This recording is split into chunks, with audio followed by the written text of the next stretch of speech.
One more time. What's up? Hi. Good morning. Happy hump day. What's up?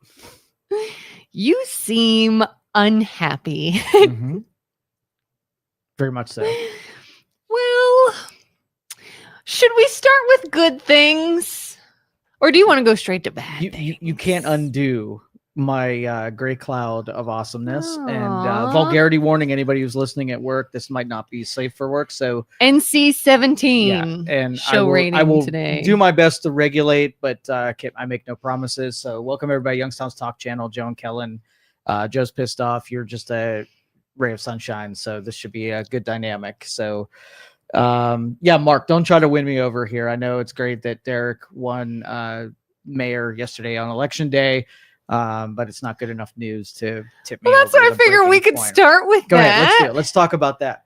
And I'll still be gruff and give you side eye. Well, I know we've had Derek McDowell here, and you've talked him up, and we think this is a really good thing for the city of Youngstown, and it is to be celebrated. Yay! Awesome. In fact, I saw on Facebook there's going to be a celebration at Penguin City. That's great. Utilizing business down here already. Okay. Awesome. You want to give a little yay? I did. I said yay. Okay. It was a yay. Okay. Freaking yay. I will tell you that we had an open invitation to have Tito Brown down to go through a same kind of interview process about things that uncomfortable questions and pushback and whatever, and he declined. And he freaking lost. And so I'm going to take full credit for unseating Tito Brown as mayor. So great job, Derek McDowell. Yeah. And a bunch of people are happy. Mark's happy. Virginia says Derek is amazing. Terrible votes on the levies. What? They all freaking passed. So I guess there's a bunch of people voting who don't have to pay taxes that decide to give a blank check to all of these municipalities that misspend your money and tax us to freaking death. So I hope you're proud of yourself, people who just give more money to the incompetent people out there. So congratulations on being stupid. Here's a freaking trophy. The sun is out. Yeah, I see the sun's out. I did start seeing chemtrails start appearing back in the sky again. So even though there is no more government shutdown, the planes have started dispensing their mind control chemicals into the atmospheres. And so we're back to mind control chemicals. Yeah. Okay. Yeah. I'm going to go ahead and let you take over. I don't really know where to go with this. All right. I'm going to complain about this for a little bit because Lordstowns are freaking imbeciles. Freaking imbeciles. We got coupled in a news article where Michigan adopted some of the data centers that are coming to town, this increased interest in using utilities around our different cities and different states to be able to set up these data centers. Huge demand for it. And our Lordstown gray hairs or blue hairs, whichever you want to refer to them, they decide that things are already okay. Like, we don't need to set in front of our youth any kind of prosperity or potential there. We love the brain drain, and you're an 18-year-old that is looking to graduate in tech, in programming, in artificial intelligence, and it's like, oh, a community that I wish I could start a family in, graduate and use my skills here in the Mahoning Valley. There's a bunch of blue hairs that are sitting there saying, you're going to create too much noise in my safe, secure little neighborhood. So we're not going to want the industries. They're going to employ the next generation of high specializations in our community. Let's let them go to some other places and then wonder, like, why are all the young people freaking leaving? Why? Because the only industries around here are your nursing homes, your medical facilities, and your pharmaceutical distribution facilities. So if you're not catering to the old people, you're chasing all the young people away by not being willing to be inconvenienced for 2 freaking seconds so that you can look further on beyond your own freaking backyard and do something that's better for the community and the generations ahead of you, you selfish numbskulls. Can you describe what exactly this is and what it could have done? Yeah. So basically what happens is there are data centers that are needed for technology advancements, AI development, right? And when you put a concentration of a data center in one area, it's a huge tax on power consumption, cooling, you need water, all of this stuff. So the brainchild said, we got to spread this out over the United States and buy up properties that are, have enough capacity for power consumption needs, have enough resources like rivers and fresh water to be able to cool these down. And they pick different segments. You got Michigan, you got Tennessee, you got Kentucky, you got Ohio, all these places, low cost of living. So you can hire labor in and accomplish this and have it distributed all across the country rather than putting it all in Silicon Valley. And then the rest of us are like, why do they get all the data center deal? Well, it's a good deal for the entire country, because it's sort of like Youngstown. Why do we have so many steel mills here? Because we had a cache of talented workers. We had a labor pool. We had connectivity where we had highways and trains and access to public utilities. We were a perfect spot to be able to lay down the Industrial Revolution right here in Youngstown and the Mahoning Valley, right? Mm-hmm. And so the second industrialization, where we're going to just roll out AI and all these data centers because we need it, and Youngstown's like, well, no, maybe the steel mills are coming back, right? Yeah. And all these freaking old people, they can't see it as the next generation's infrastructure. So what would happen? Let's go back to the 20s or the 10s, right?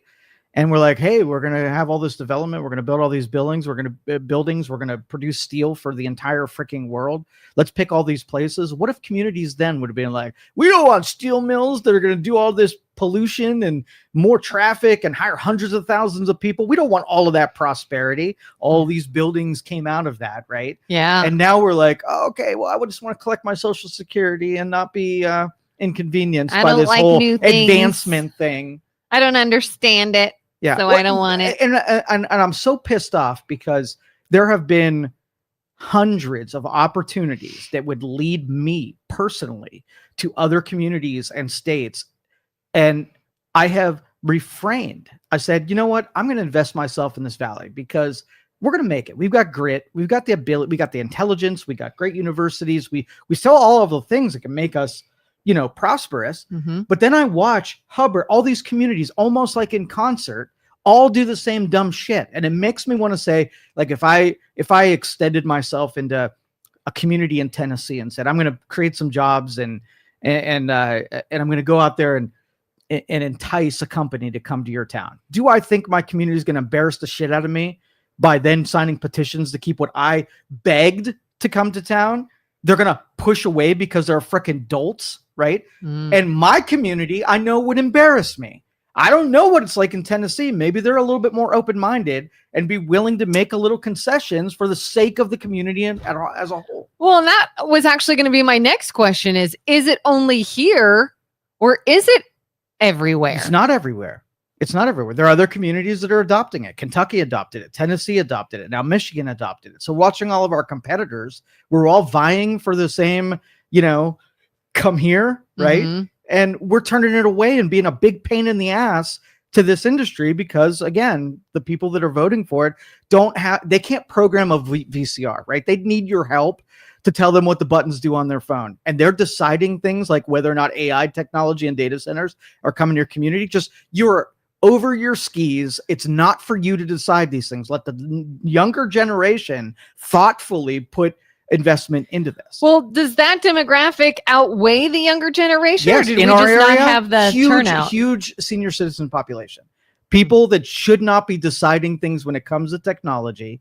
They should be ushered off to maybe we dedicate an entire state for old people. We put them all there so they can't, let's give them their, access to, we'll deliver all your pharmaceuticals. We'll let you watch Judge Judy every freaking day, put them in a massive nursing home and get them out of our communities where they're hurting the next generation. They're hurting our cities, our townships, and also the young generation. Is like, if I'm coming out of college right now, right, and I got a degree in some advanced studies in technology, artificial intelligence or quantum computing or physics or whatever, am I going to give this area even a little consideration, or am I going to take all of the skill that I got from this area, and am I just going to go to a town that knows what their asshole looks like?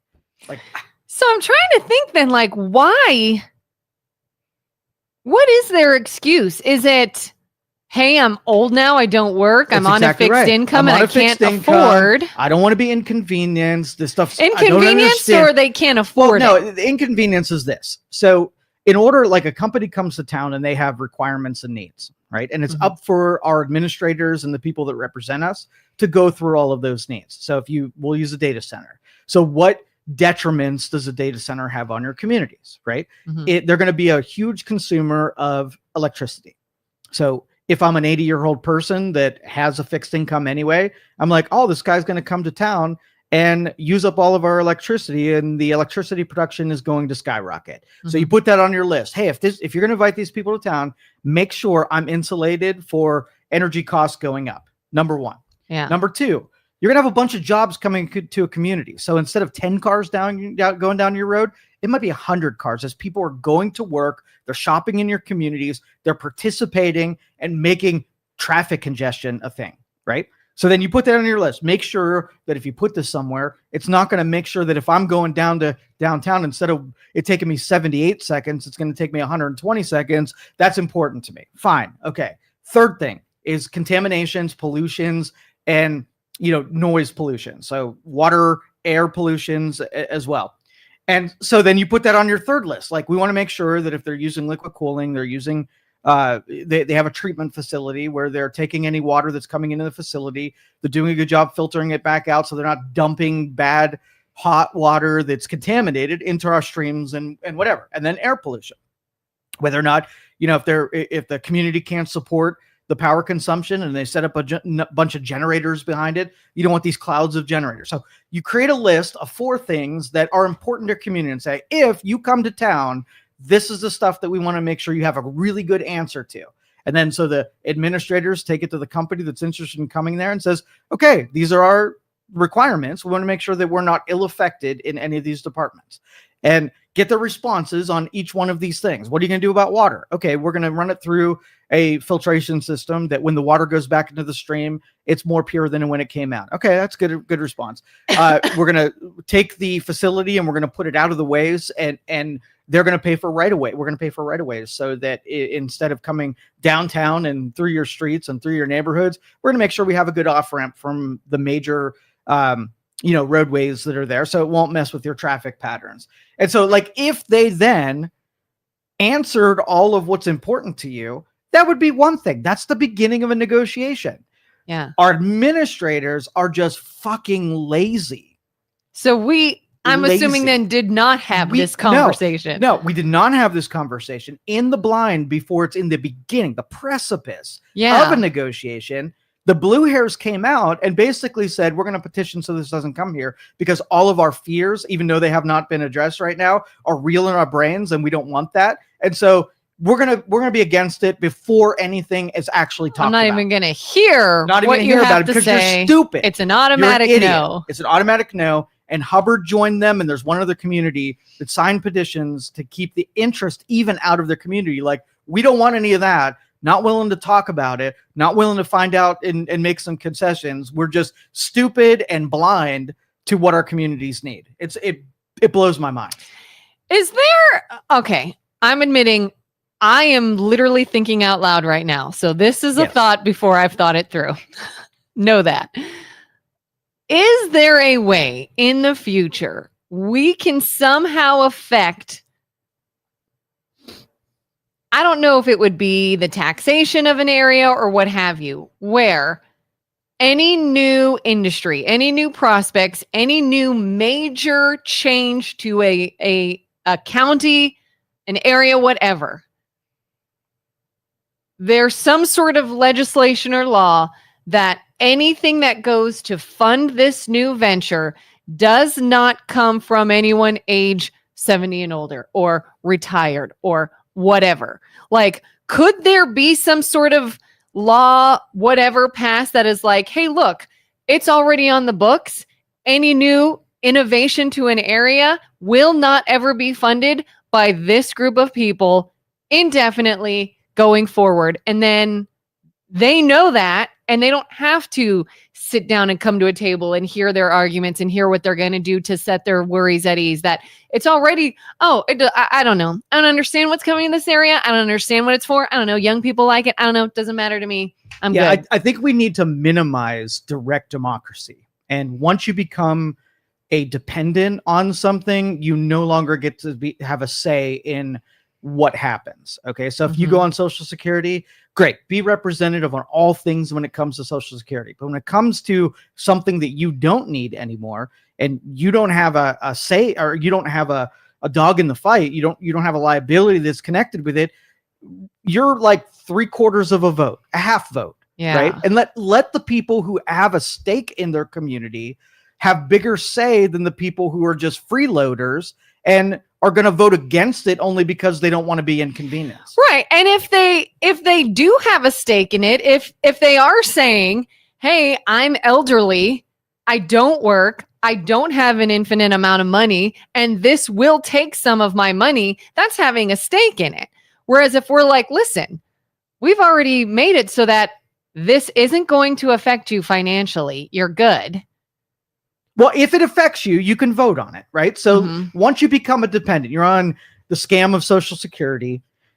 Let's not have property taxes affect you. Let's not have anything that happens in the economy. Let's reserve all of the risk and reward to the people who are participating. So you want to be part of that, go get a job and start participating. If you don't want a job and you just want to go off in retirement, you're insulated. Whatever it is now will always be, and whatever. So that would be my concession back to them, is take their vote out of the equation. Like if you had a HOA and you were voting on what happens in your community, would you want someone who none of the rules that you were voting on your HO would apply to you? Who doesn't live in that neighborhood? It's your costs to carry. It's your liabilities to carry. So it's up to you and the stakeholders in that neighborhood to be able to vote for it. You wouldn't want an interest from outside of it to have an equal say with you. It minimizes your vote. If I think it's a great industry and I think it's going to be booming and I want to get a job there and I'm willing to invest the time and effort to bring it here, that's on me.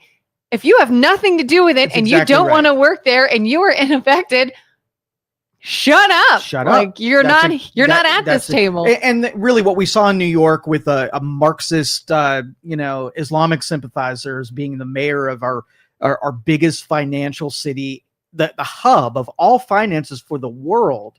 And you put a Marxist who's going to raise taxes and cripple capitalism in there. Yeah. And here's the thing, like, I don't mind it, but I am going to lecture you on it. Because you know what's going to happen to New York? The people that all of a sudden get the mathematics shafted on them are just going to go to another town. So the other town's like, cool, make New York uninhabitable for finance and capitalism.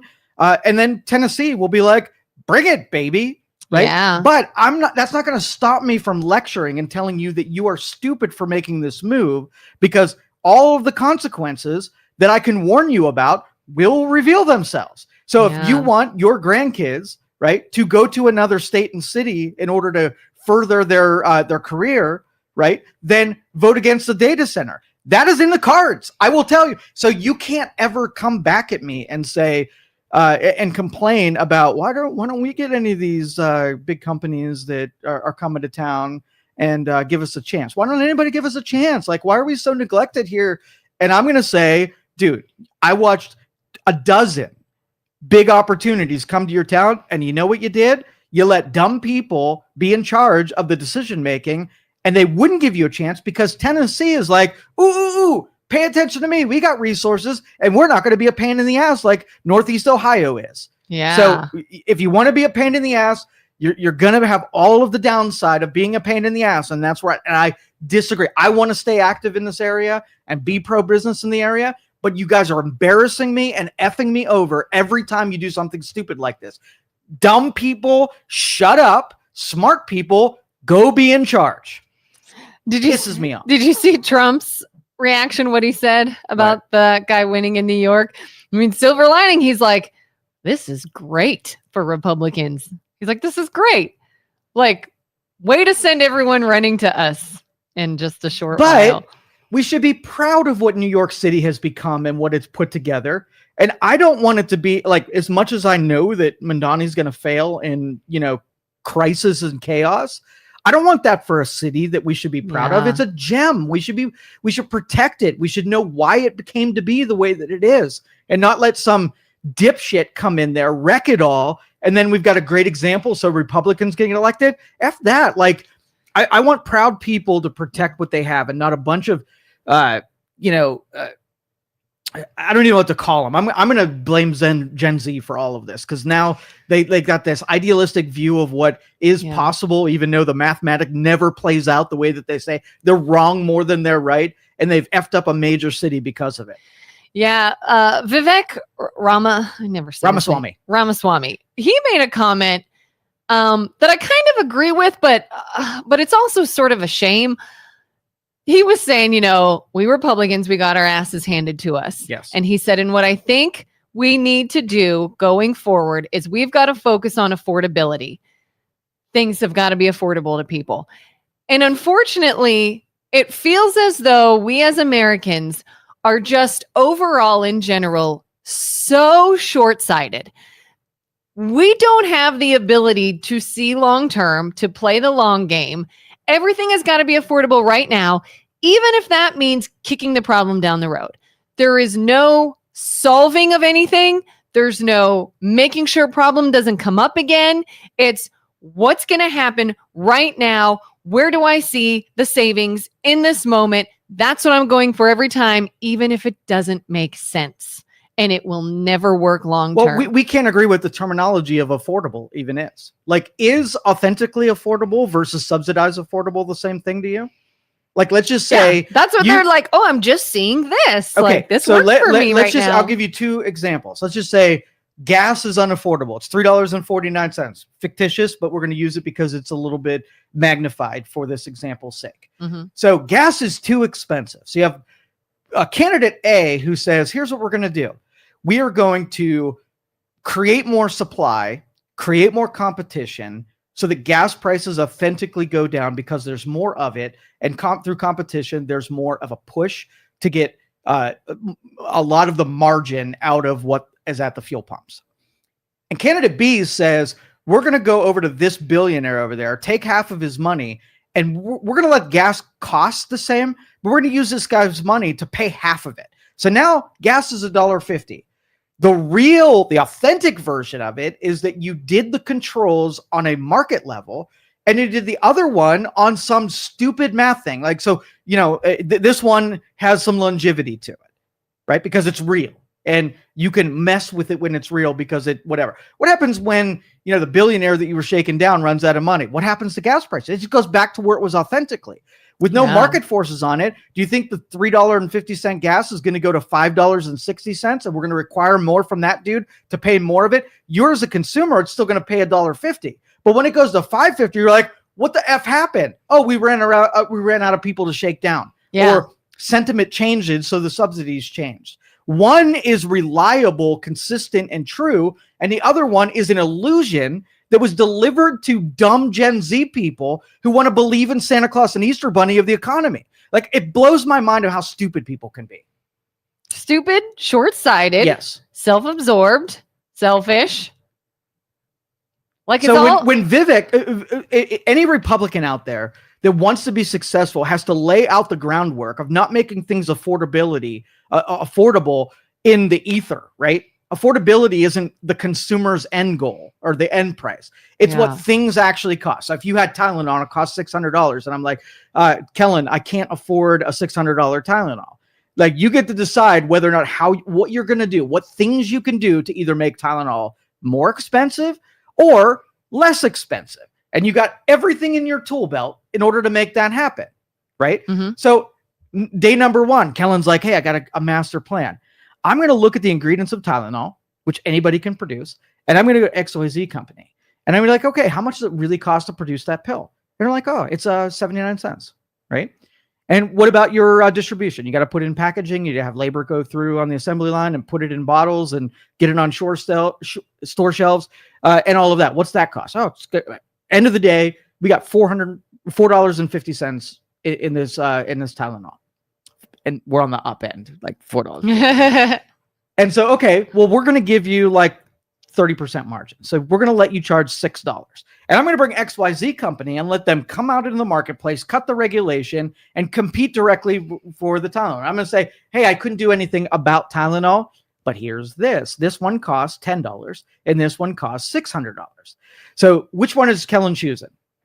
The $10 one, right? And then Tylenol's like, holy shit, like, then I'll buy my $600 one. We can't compete. I've got to compete with this one. So then they have to lower their price. Maybe they lower it to $300. And maybe there's a couple more buyers than there were before. Hospitals that are still obligated to do it and they can bill insurance for it. They'll still do a $300 Tylenol. But they're like, oh man, we're almost out of business. We got to lower prices even more. And they got to look and see what's costing them so much, why they're charging so much. And all of a sudden you watch this thing authentically drop to where it was. But it took somebody who's authentically competing in that space without the sweet deals that a lot of these companies are getting to reduce the cost for end consumers. And let healthcare is the same way, right? You want healthcare to cost less? Let independents that get all the red tape cut, all the regulations cut, get the bureaucrats out of the system and see what does health insurance really cost? And then easy. I do actuary work all the time. There's plenty of people out there that understand you put costs on a spreadsheet. You know which ones are required and which ones you're throwing on there for extra profit, and let somebody compete with all the other red tape. You'll find out authentically what health insurance is going to cost. So let's do some quick math here. I got okay. So you get to go out of the marketplace and you're like, I'm starting Kelin's insurance company, and I'm going to only cater to this group. And this is the cold, sinus infections, and flu people. Right. Okay. And I'm going to sell insurance to those three things. I'm going to we'll go 100 people. So we go 100 people and we're going to do our research. We're going to find out the United States of America, what percentage of the population falls victim to colds, respiratory infections, and flus. Right. Yeah. And now I'm like, okay, well, these people, need these treatments. They need these medications. They need these doctor visits. We're going to say all of the bare necessity requirements for fielding 100 people. And you add up all of that cost, so the percentage of people that you're insuring.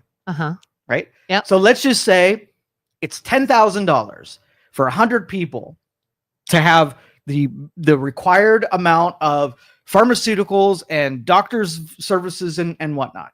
So you look in your spreadsheet and you go 100 people, you have $10,000, and you find out what your costs are. So let's just say you have $100 for 100 people.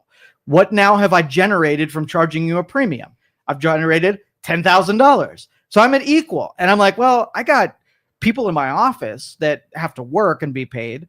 I got materials and marketing and all of this kind of stuff. Here's my total cost on your spreadsheet. Maybe in addition to $10,000 in rendering services, I also have $10,000 in overhead. So it's really, my margin is costs are equal to what the level of care is. So now I'm like, okay, well, $200 lets you stay in business. You're not making any profitability. So then we decide what's the correct margin on any given product. Correct margin would be, would you say 25%, 30% someone can charge on it? So now we're going to allow you to do $230 for a premium to cover everybody on your table for coverage of services. That means services get paid for, your overhead gets paid for, and you get 30% profit at the end of the day, right? Yeah. Now, every year we have to relook at things and see, did your costs go up? Well, then all you have to do is find out why your costs went up, right? Keep them in line with what you were choosing, put pressures on people to keep costs contained, and have competitors that then have the same opportunity to serve those same 100 people and try to do it for less than these people are. So if I'm like, hey, I'm charging $230 for my premium, but that guy over there is doing $200, then he looks over at his sheet. And regulators allow them to look at somebody who's doing a model that's working out better than theirs and see what they're doing different. Oh, okay, we were doing pizza parties on Friday and it was costing us and our premiums have to go up. Should that be included in the cost that the end premium payer is going? Not at all. If I want to do that, that's got to come out of my 30%, not the consumer's 30%. And again, we can have auditors and people that can teach companies how to do business the right way, rather than insulate certain companies and let them run away costs because nobody's looking at their books, nobody's looking at operations, and they're making exclusive deals where those people never get competition. They're in their own bubble where we allow their costs to go up like 2 exponents, and nobody says anything to them. We're like, oh, consumer, you just got to pay more. And the consumers don't get to ask, like, why am I paying more? Like, what cost? See if I agree with your costs. Yeah. Oh, because we had to raise our prices because of this. Well, I don't agree with that. I don't want to pay for that. Well, too bad. We're doing but it. if you have the chance to go over to XYZ company that's not going to put that extra cost on you as the premium payer, then you get to penalize the people who are doing bad things. Maybe I have a whole bunch of brick and mortars and I got to pay to keep those places open. And my competitor is all remote and virtual and doesn't have to charge that. Exactly, so he's less. Now I have to say, well, what do I think is better? A brick and mortar and a real life in person you can come and see if you have an issue, or you'd risk that by not having the personal touch because you're dealing with somebody remote. And that can play itself And maybe out. There'll be a Timex and a Rolex. Maybe you don't care about premiums and you'll pay the pizza party insurance company. Great. And maybe you're like, I don't want to pay that much and I'm willing to make concessions on the services that are rendered and have more bare bones. So I'm going to pay that one and let the marketplace figure out who should stay in business and who shouldn't. Yeah. I mean, I've dealt with companies where it was like, I could get it a little cheaper if I go here. But if I pay a little more, I have the peace of mind of having a direct place to go and handle business with. I'll do that. And just let somebody decide, like, does it make sense? Does the extra cost make sense to you? Is it something you're willing to pay for? Yes or no? Not like you have no option. It doesn't matter what you think. Somebody else who is totally unaffected by it is going to go ahead and drive up the cost, et cetera. Yeah, but it shouldn't affect you. If Rolex people get affected by other Rolex shoppers, and Timex people get affected by other Timex, and let you choose which one you want to be part of. So when Vivek says that, and he's a politician, so he understands the strategy of like, if you can get costs to come down, it benefits your party because you're more electable when costs are lower. How you achieve those costs is the only thing that I'm going to push back against. Yeah, it's seemingly costs are lower. It seemingly more affordable. Like that to me is like what one side keeps, like that's their bread and butter, is look at how this number went down and that looks good. And don't look at how we got the number down. That's exactly right.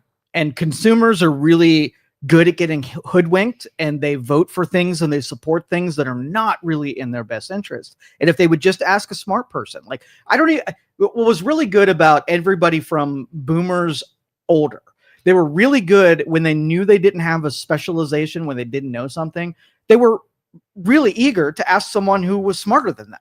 And they had the humility to be able to do it. And anybody that is younger than them, they think they know it all. They have a really inflated perspective on how intelligent they really are. And when they fumble, right, so long that they're only ruining their own yard, no big deal. But when they F it up for everybody else, I got to start having a problem with it, because it was your dumbness that got you in the predicament, right? Not me, not you. Your arrogance got you in that predicament. That's why everybody needs a Joe Danyi, Mr. Miyagi. I call Joe my Mr. Miyagi because I know I can be a tad emotional sometimes, a tad. I am more emotional. I can come to Joe and be like, this feels this way. It seems this way. What's the actual situation? And logical Joe can shove emotions aside and be like, regardless of how it feels, here's what it is on paper. Make that decision. That's exactly right. And that's what logic does to you, is I'm not trying to, hoodwink you. I'm just giving you the data and sharing why I would make a decision on that data. Even if I don't benefit from the information that is pure, really, let's just say, let me think of an example that I would go against my own self-interest. Oh, I got one, like my computer thing earlier in my career, right? And someone asked advice from me. Hey, I'm looking to do XYZ and I want to buy a computer. Should I buy that computer from you? Right? Mm-hmm. Typical people, typical dumb people, they have an interest. If they buy it from me, I make money. If they don't buy it from me, they don't make money. And so the short-term version is like, yes, you should absolutely 100% buy that computer from me. I want to know if it's true. Should you buy a computer from me? Yeah, I'm just getting on the internet. Like, yeah, you don't want to buy a computer from me because you're going to pay about 50% too much for it. You need bare bones, something you can pull off the retail shelf, benefit from what retail does on the value on the end. Buy it from them. Now, my information did not benefit me at all. I lost a sale because I told you the truth that you absolutely didn't need me. But that person that I gave that advice to, you know what they end up doing? They dig when you have good people in society instead of the secular wasteland that we have right now. Yeah. When somebody gives you something and then you realize that they didn't benefit from the information, but you got to benefit because you knew that person, you dig for reasons to do more stuff for that person and you find a way to pay it to them. Yeah. Right. You're like, I trust you now. I want to give you business. I appreciate what you do. Exactly. And I will support you in this. So I had decades of people that I passed up on the short-term gain for it to show them that I was reliable, trustworthy, and I would give them truth. And they spent decades paying me back for giving up the quick sale to them. Yeah. And I feel like we still see that today in your business. Even if someone's like, hey, I'm in the market for a whatever, I need this. Can I get it from you? Yep. Can I go get it myself? Yep. Oh, I can? Yeah. You can go get it yourself. Oh, well then why would I use you? Well, because if you don't know what you're doing, we're here to help. If you buy something wrong, we can't help you then. We didn't buy it for you. If you need this done with your old device, we can help you there. Here's everything. Or do it yourself. It's just information. And they appreciate that and will say, oh, you know what? You're right. I do need help. Yeah, and I would rather pay more for the help. But it requires society to churn out people that have a soul that way and can see the value in, trusting somebody else to do something on your behalf. And if the marketplace and the people beat up everyone to a certain level, then you've commoditized everything. Yeah. And now information isn't valuable and research isn't valuable. And, somebody counseling you isn't of value because all you've done is made all numbers equal zero. So I'm no different than the car salesman who absolutely, this car that we're 10 feet away from is the perfect car for you. Then it blemishes what I'm trying to do, which be honest and have integrity. You reward that dude who's an idiot, right? And don't know the difference between somebody who's an idiot and someone who's honest and intelligent. Yeah. It ruins everything. Because even though we have those really great scenarios of somebody that appreciated the help and now wants to support you, for every one of them, there's probably 5 that now see I got something free and I'm going to keep. Okay, now what should I do? Okay, now what? Okay, now can you do this? Okay, and they push a little more. And then if you do say, okay, well, at this point, I really do have to charge for services. We've had so much time put into this. Oh, I can't believe you wouldn't just give me that for free. When you deliver me a bunch of secular assholes, I have to put more time in defending against my integrity because those commodity people are just looking to use people up. They're not looking to shed costs and be inconvenienced. And that's the whole premise of this discussion, whether it be Lordstown and the blue hairs that can't see outside of themselves and looking to do good for other people, even if it costs them something. It's the same theme. Like these self-interested people, and I'm not putting Vivek in there. He's just a politician. And I don't expect politicians to do anything that serves other people without finding some kind of value that they get out of it in return. Yeah. But I don't want to live in that society when everybody's just making decisions based on their own interests. Yeah. And unfortunately, I took what Vivek said as, here's what we have to make it seem. The other side is very good at making things seem a certain way. Logic doesn't work. We've tried to explain why this doesn't work, why this isn't real, how this will benefit you later, and it just doesn't seem affordable at the time. I guess we got to go ahead then and dance around it and make things seem that way, which is a shame because, again, you just kick the problem down the road. Kick it down the road. So do you think President Trump is doing things that have a net value, net positive in the future where energy costs come down, grocery costs come down, insurance premiums come down, all of the consumer-based things? Do you think they have a good chance of actually coming down without subsidy? It feels that way at times. From what little I know about it, and I say little because I'm not involved in doing it, to me, it felt like there was a long game plan. This is going to hurt a little now because we're trying to fix the problem so that we're not here again. Right. Instead of comfy now, keep the problem alive. Well, here's the upside downside. I think all the right moves are being made. A couple of them are a little half-assed, but we are like a year away from midterms. And if this stuff doesn't come to fruition in the next 12 months, Republicans are hosed and effed. No matter if it would have worked out in the long term. Yeah. If you can't get this shit to have teeth by the time midterms come around, it's done deal. Unfortunately, you've got to make it feel a certain way. People aren't looking at the logic. They're not looking at the data. It is, do I feel more stressed? Do I feel more strain? I don't care why. I do. You must have been the wrong choice. And if someone's like, here you go.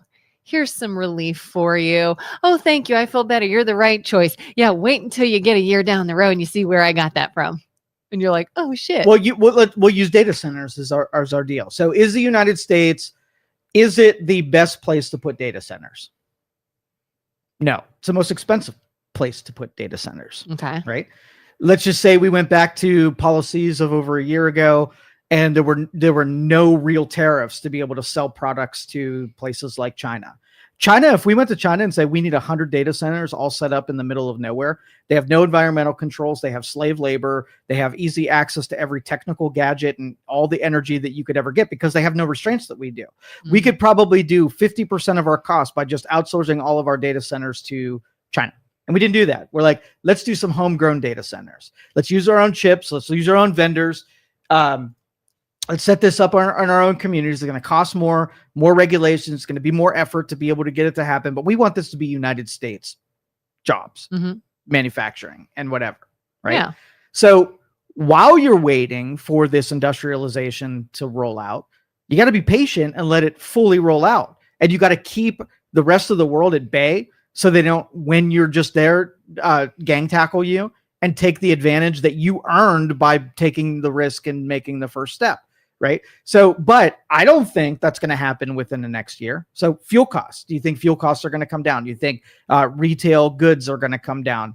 None of it within the next year has a chance of coming down. Yeah. So you're going to almost, if you're a politician, you're going to have to inauthentically get prices to come down to where they will inevitably be, right? As a fake version of what you've been preaching that would happen. So if we drill in the United States for oil, and we put our own oil into refineries, and then refineries end up on the retail side of things. But when we're used to getting big barges that come up to the United States, dump off their oil to the refineries, and then get put into distribution, how long do we have to wait now for all of the infrastructure that supports developing and distributing our own oil to go into business, get through the regulations, hire their people, and really start feeling the effects of stuff that was distributed down the road rather than from another country?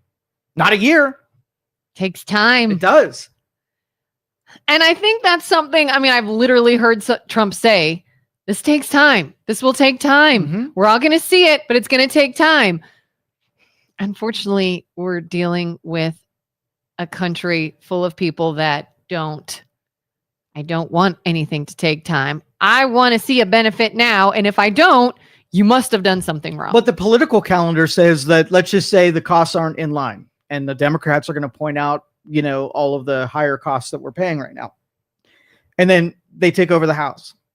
What do you think happens to that agenda the minute that it's not under Republican control? It's done. You might as well not even have started it if you didn't have a plan for making it happen before you lose control of the legislature. Yeah. Because we're going to be in the midst of wrecking everything, disrupting everything for the sake of us, getting the gains from it. But you didn't have enough time for it to come to fruition. So they're going to hack it off. Right. Yeah. And then it's going to even get worse because now we're going to have another, more beta, more chaos, more unknowns, and the costs are even going to go up further. This scares me. The way that we are scares me more than anything else.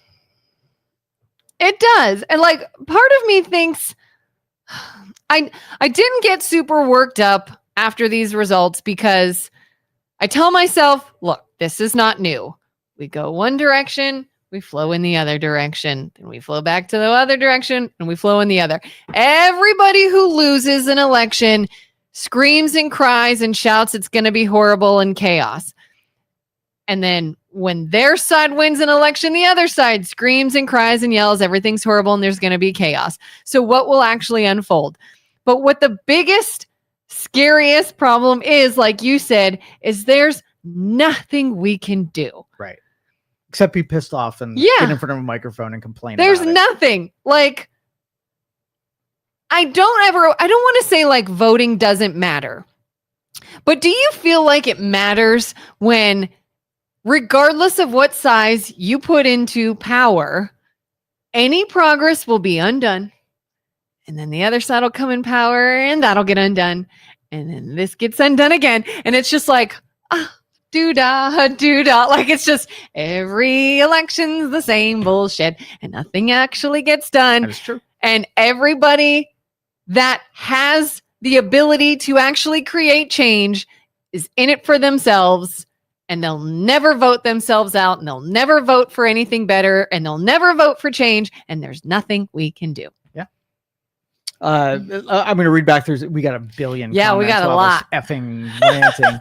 The elephant in the room is that there's no longer a national identity. As a result, no one is willing to pay the monetary and emotional cost to move with common goals. We're so fragmented that we'll never recover. It's exacerbated by a sad reality of corrupt career politicians. Yeah. And I could go on another half-hour rant just over that. So when it comes to nationalism or national identity, you have 50% of the people that think that our identity should be splintered in 90 different directions and no such thing as culture, 500 different languages, do whatever you are. Diversity is what makes us strong. Every time I hear those words, that is a person that in their brain and their emotional little estrogen brains, it felt nice to say those things. But in reality, what keeps a country as big as ours together is shared ideals. Like, you and I can agree that certain things should happen, and we fight to keep them happening, and certain things shouldn't happen, or certain things shouldn't happen, and we fight against those things to make sure they're not. Mm-hmm. But the radical progressives, they love the chaos of throwing something in there that shouldn't be, because the drama that it creates between, I know you're a racist, Kelin, and I just know it, and it would bring me great joy to put something in front of you that illustrates just how racist you are. And I live for it, because if I can out you as being a racist, then it's been confirmed and I can be right. And I can be, I could be notable in some way. So if we're like, hey, we're going to have a really important meeting. Okay. And I'm like, okay, well, the meeting is what's important. I just have to make sure that everybody shows up to the meeting, has a set of standards. Like, we know what we shouldn't do. Like, so if one guy thinks that meetings are best held when we have sword fights in the middle, that could create some chaos that can undermine the purpose of the meeting. So we don't want any sword fights breaking out during the meeting. So all speaking the same language, like having everybody on the, being able to communicate what they're without interpreters or, people going to Google Translate. That's another, little bullet point, but let's make sure we can achieve that on the bare minimum.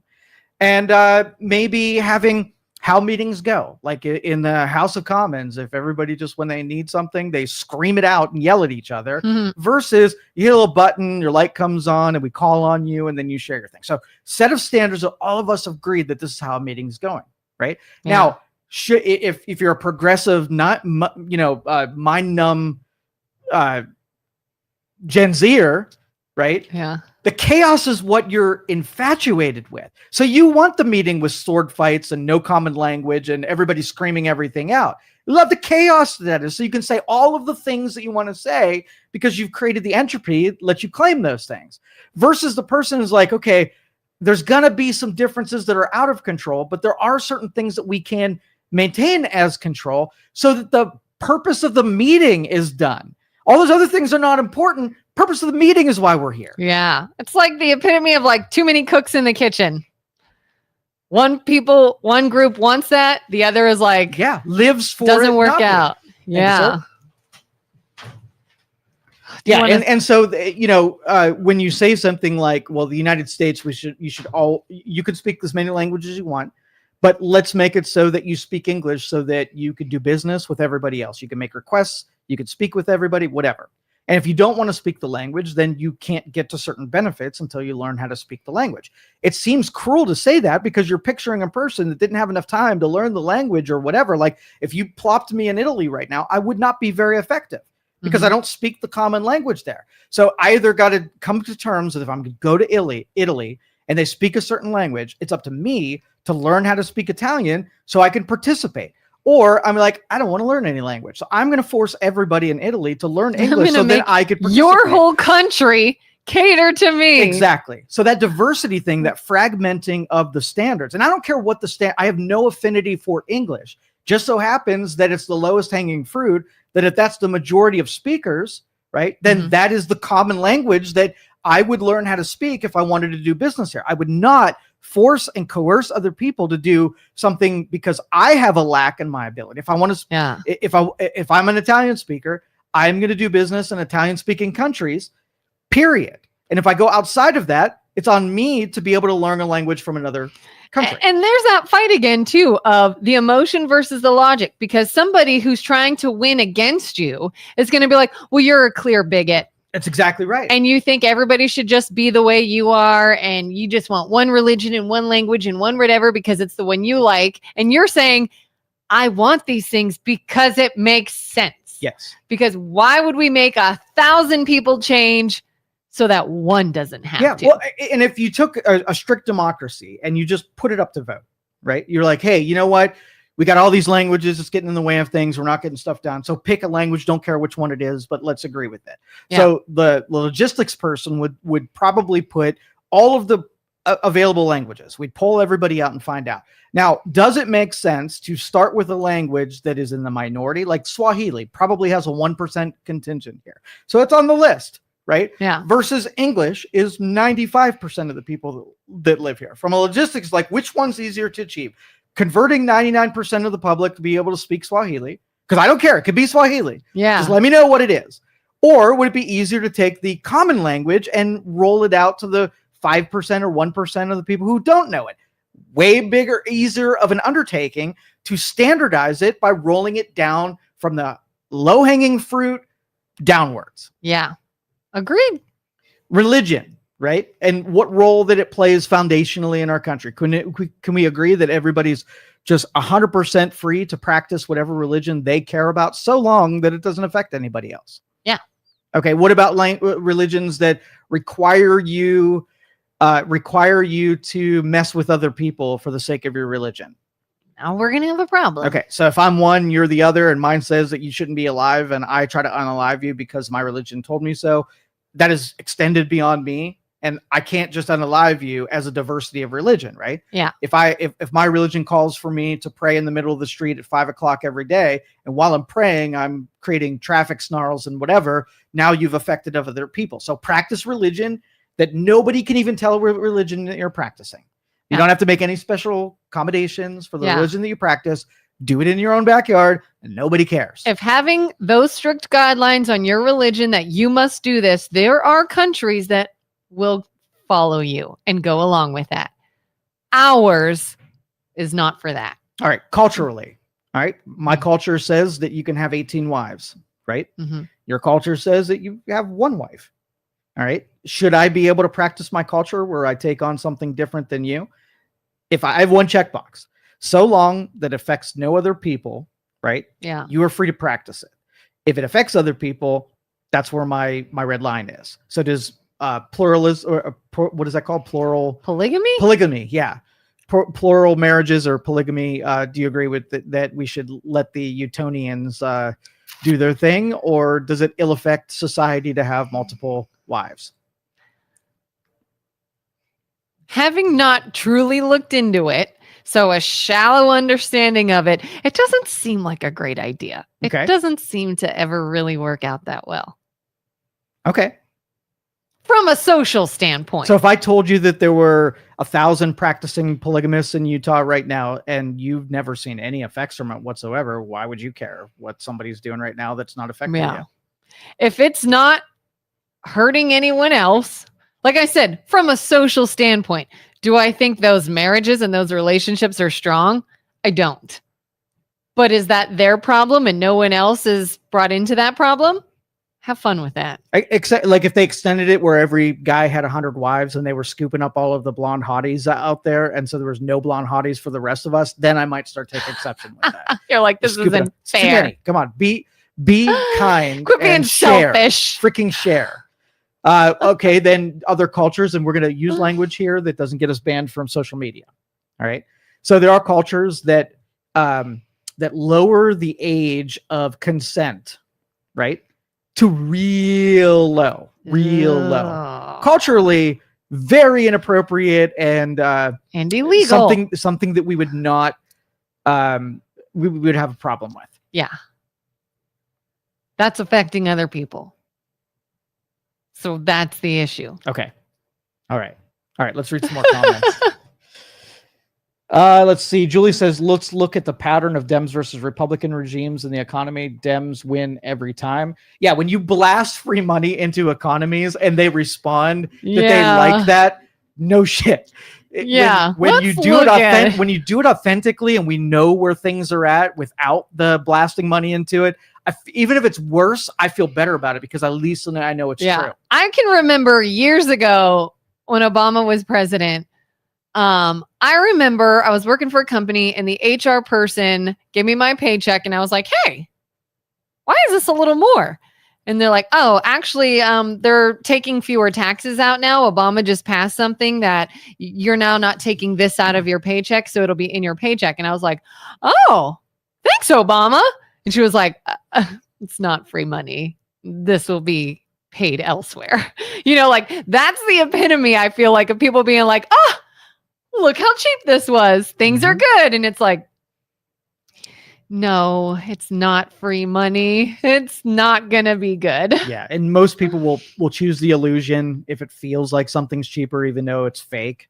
And it's really like, if you look through founding documents and the conversations that would be had about taxation and how people are to be managed and how cities and federal government exchange, you will see all their concerns as they're being revealed today. So I would love to be able to take one of our founders and like put them in a time machine and bring them back to today and just give them a tour of everything that we're doing and say, how do you feel about this? Like take your 1800s or 1700s brain. And what's your hot take on what we're doing right now? Do you think they'd cry? Dude, they would go back and decide not to make the United States and say, hey, you know what? Butterfly effect. If we can only keep our shit together for 200 years and not lose the entire country through stupidity, then it's not worth doing. Think, my brother, he died for this cause, right? And then you got some brain dead Gen Z person who will give up what he died for absolutely for free if somebody gave him a Pop-Tart. Like, not going to do it. So I think that's how it would go down. There's a whole bunch up top. Should we start? We should. All these people we didn't mean to skip y'all. Yes, we did.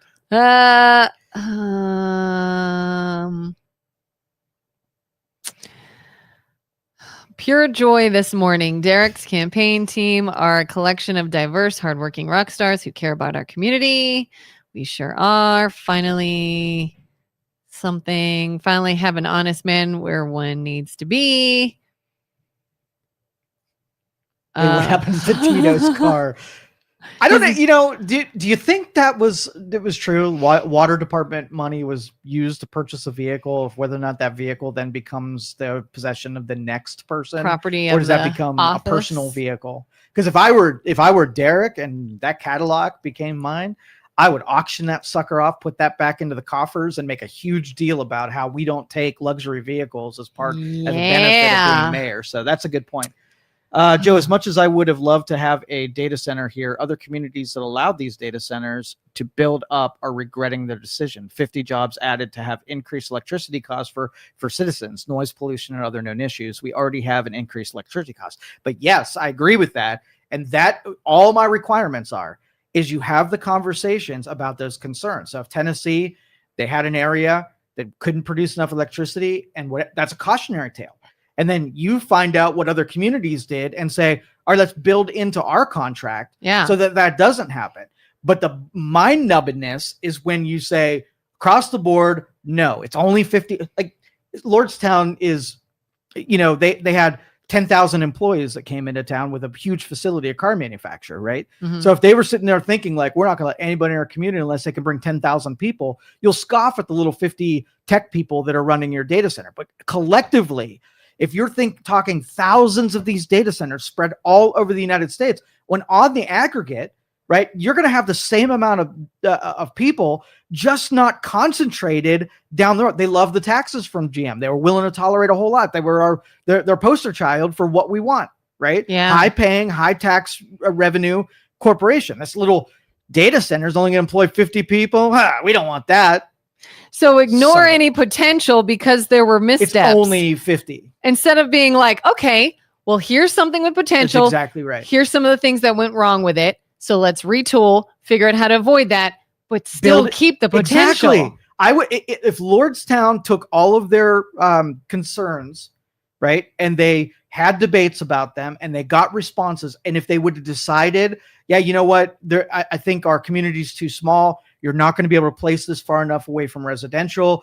The decibels that it's going to be creating with the fans and all of the pumping and the generators that are happening, it's going to be too much for our community. We went through the due diligence and we decided that we're not going to do it. And here's why. I'd feel completely different about it than saying, hey, I'm an old fogey and I don't like inconveniences. I'm going to petition so it never has a chance. That's what I'm disagreeing with. Yeah, this is sort of like really showing how little of the population are actually true entrepreneurs. Because how many people are willing to try something, have it not go quite right? So you tweak it, try it again. Oh, here's another issue. Tweak it, try it again until it's good. Most people are like, oh, we tried it. This didn't go right. It's a terrible idea. Kill it. Yep. But you wouldn't trust that population. We'll use VHS tapes, right? It was VHS, then it was DVD, Blu-ray, and then streaming, right? Mm-hmm. What if, like, Mr. Old Fogey decided that he had a VHS collection of all of his favorite movies ever. So someone comes to town and says, hey, we're thinking about doing this digital DVD. And that person's like, I'm not buying all new stuff. No, let's stop this DVD thing. Screw you. I've got it. You're going to make all this stuff and create all this plastic. And then, jobs are going to get created and I don't benefit from them. No, they would have stopped this VHS tapes because they were cool. Everybody that's making money on DVD, Blu-ray, and streaming, right, would be deprived because of that idiot not being able to get out of himself and give to the next generation as an advancement. And he couldn't even see that what he's finding to be a problem is no longer going to be. Look at all the plastics. We have something now that we don't have to worry about that. But you didn't want to get there. Exactly. That happened with flat screen TVs, right? The first flat screen TVs came out. They were $10,000. They showed up in Best Buy and you had these. They were not bad. They were plasma televisions, $10,000. Everybody was like, we shouldn't make flat screen TVs. Nobody will afford any of those suckers, right? Mm-hmm. And if it were left to the blue hairs, right, they would have said, nope, doesn't make any sense for me. I don't need it. I'm not paying for it. Screw it. Put them out of business. Petition them so they never. Now you can get an 80-inch TV for $400, right? Yeah. Where the $10,000 one was literally 30 inches. I can remember seeing it on end cap at Best Buy. And I was like, who would ever buy a 10? But without the version that was not great, you would have never got to the version that all of us depend on today because of those old fogies. Sorry, old fogies. I don't mean to pick on you, but old I'm just fogies. Didn't Lordstown build one power plant and then they fought to not expand for a second plant? I can't recall the second plant ever was built. I'm genuinely surprised that any power plants are being built. It's almost like the government, states and federal government do not want us to create power. We bought into the green new scam so much that we thought solar panels was going to have us good, right? Windmills, wind turbines, they're going to have us good. So we're like, hey, let's bail on nuclear. Let's bail on natural gas. Let's bail on coal. Even if they've innovated to the point where they're just as good and they don't create the pollutants that they once did, and let's bring them in our communities. And then, hey, you guys need some power.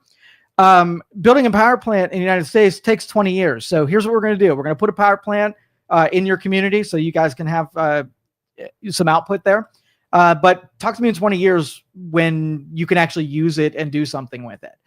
Shorten that shit. Like if we look over in China, or we look at any emerging markets that are throwing up power plants that we did during our industrial or after the Industrial Revolution, and if they can accomplish it in 5, you got to figure out why it takes 20 years here in Ohio and 5 in another country, and figure out, see if we can speed it up a little bit and create more power. So if we have grid problems or we have, manufacturing, you create an oversupply and you keep building more power plants as the demand increases. And with data centers, power is going to increase. So that I think it was either Tennessee or Kentucky. A data center was put in a community, and when they made the agreement, the city could not support the data center. So they made an agreement with the community to increase their power generation, right? And the data center said, what we're going to do is we're going to put 20 power generators that are, I believe they were liquid natural gas, and we're going to run our own power outside of it. We're going to have generators that are outside of it. And that we'll do that for like a couple years, but get your own production going so that we won't need our generators because it's too costly to do it that anyway, but we're willing to do that, right?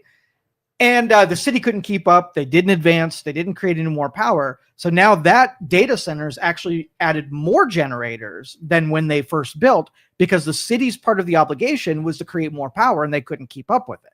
So that is going to be a part of the argument is, if I were putting a data center, I would be really interested in the consumption rates of that area.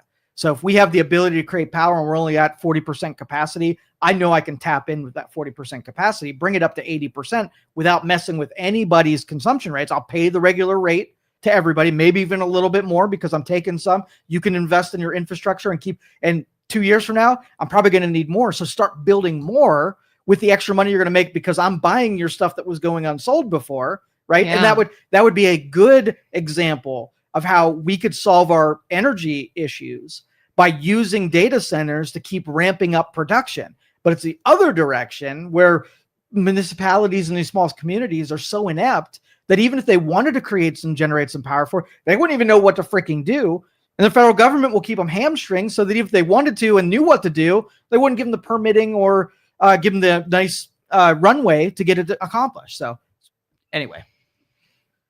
You got me on. I blame you for today. This is my fault. It's always my fault. Plus, if you want to attract more tech jobs, having an undesirable place to live isn't a great idea.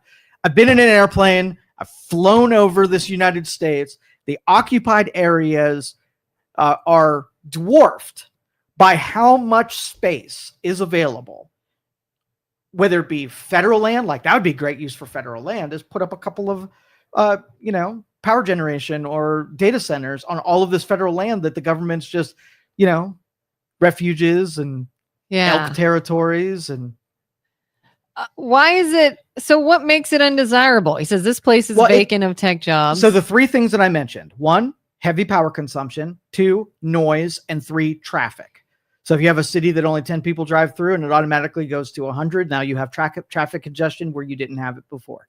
Number 2 is it makes sound. And it's not even going to say sound. I'm going to say vibrations. If you're near a data center that is not properly sound insulated, you can hear the whirring of fans and the pumps and all of the electronics that are going on, and you feel it for a period. So go to a data center, find out where it can be sensed or felt by somebody, and set a perimeter around it so nobody builds near something that they're obviously going to feel the effects for. That's a conversation to be had, not a blank check. I don't want this thing in my neighborhood.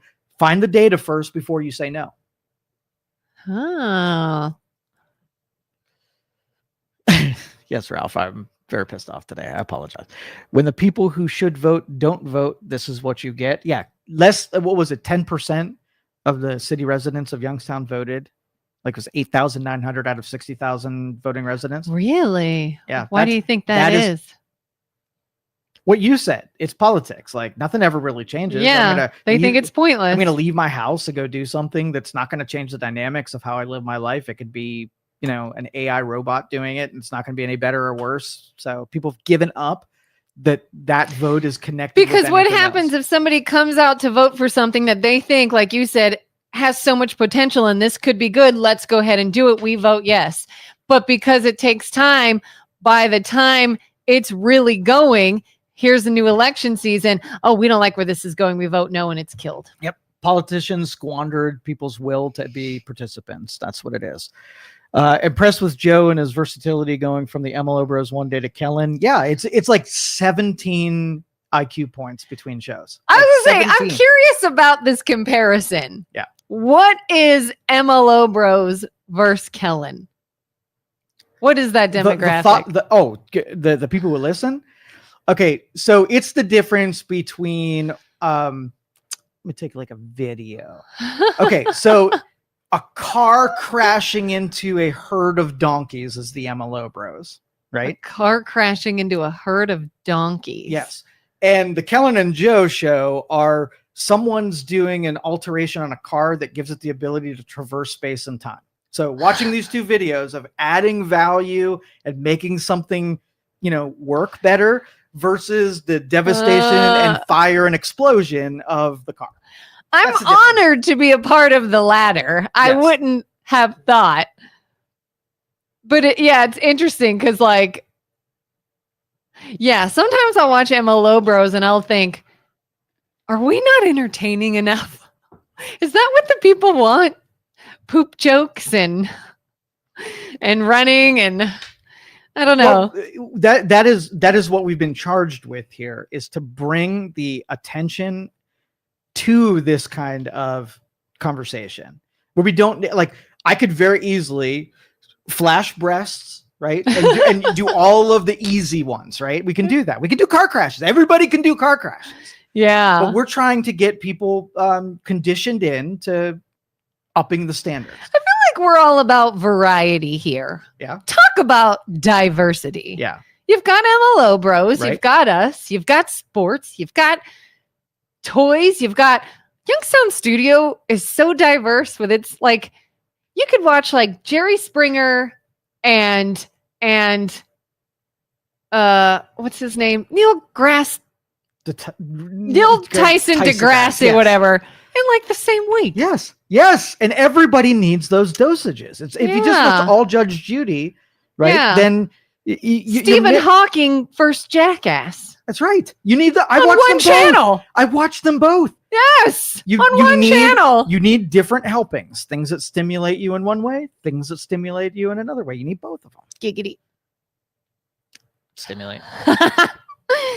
All right. Example is when Biden used our strategic oil reserves to keep gas prices down. Short-term solution, and I don't disagree. And in fact, I'm gonna probably guess that the Republicans are going to use some of that strategy to buy them more time until the realistic or the real cost gets to where that it should be.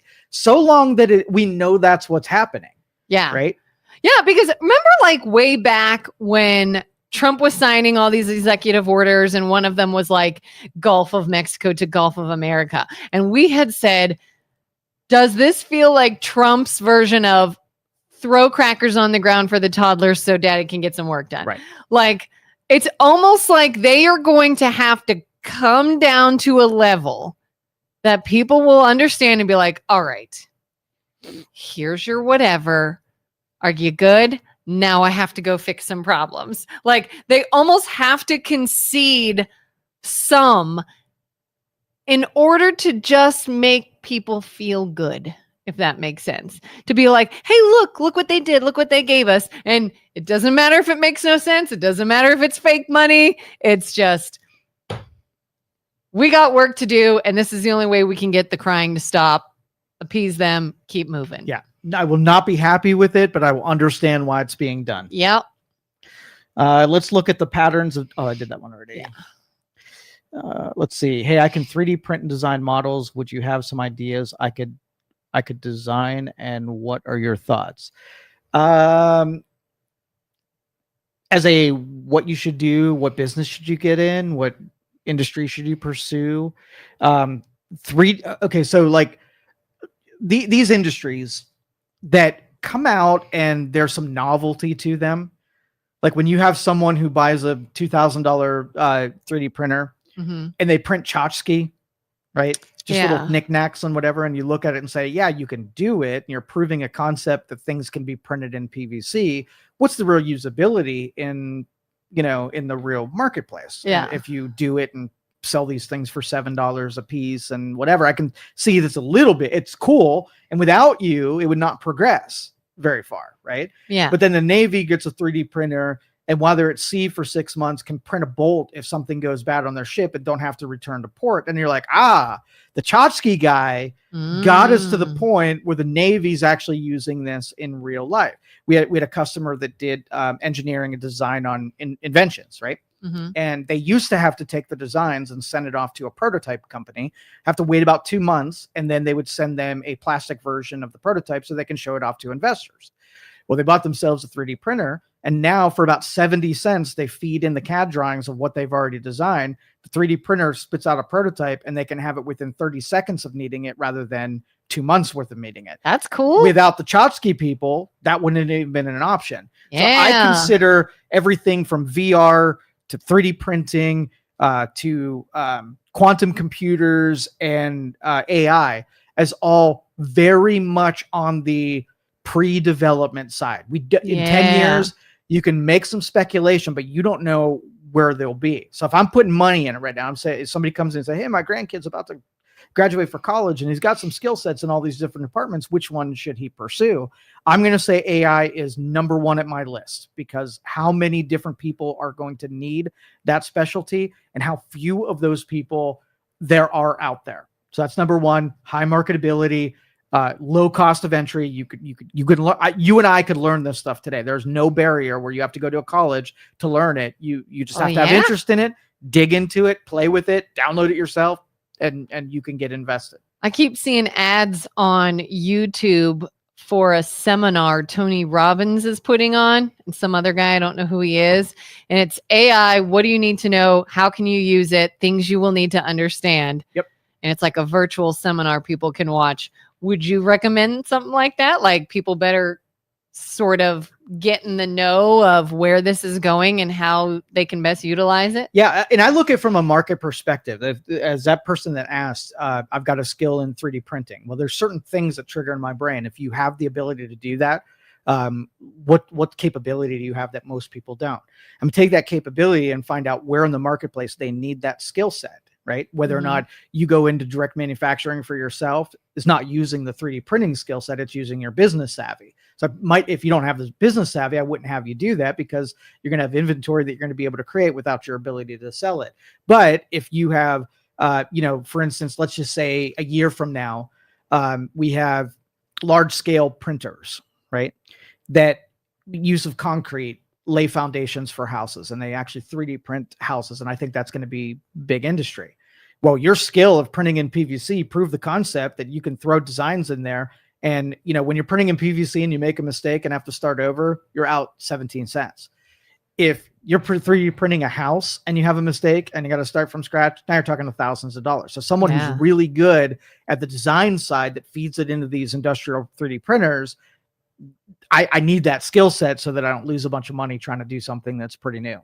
So, all right. The founders would very much disagree with you, Joe, especially your beliefs that religion built our country's values. I don't know. Read those quotes, dude. And what was meant, not the establishment of a religion, but the virtues that are contained and put as part of those foundation were necessary, because everything else is predicated on having good people at the helms of those things, because they saw corrupted people that had godlessness. But I'm not okay. That's a harder charge. But you had what was happening in England and the corruption that was there just because of how many generations that they were in power. They looked at that as the biggest threat to liberties, and they wanted liberties and your free exercise of them to be a cornerstone.